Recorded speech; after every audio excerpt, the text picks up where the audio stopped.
This airplane came off the assembly line in April of 1945. At that point in the war, they didn't need B-17s in Europe anymore.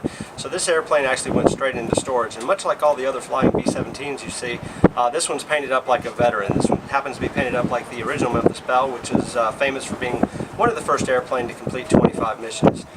This particular airframe doesn't have any combat history, as I said. After the war, it came out of storage and became a staff transport. It actually flew military VIPs all over the world, to Japan, to Europe, so it's been a pretty busy aircraft its whole life.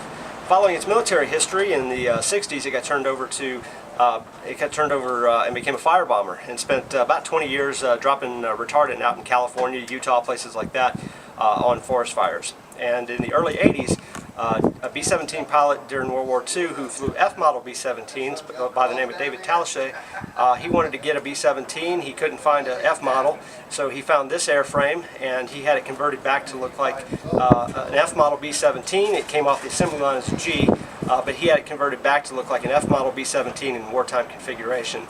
That's a big reason why it was used in the 1990 movie, is because this is the only flying F-model B-17, and it's pretty much been painted up like the original Memphis Belle ever since. We're going to be out here Saturday and Sunday. We give rides in the aircraft. The flights are $450 per person.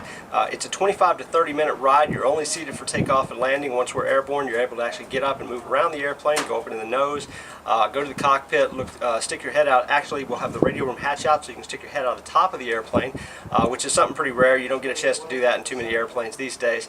And then after the day's flights are over, usually about 3 o'clock, it just kind of depends on the demand for flights, we'll park the aircraft, rope it off, and open it up for ground tours, because we realize $450 is a lot to ask and not everybody can afford to do this. That's why we make sure we do the ground tours, and that way the whole family can come out and walk through and around the aircraft and get pictures with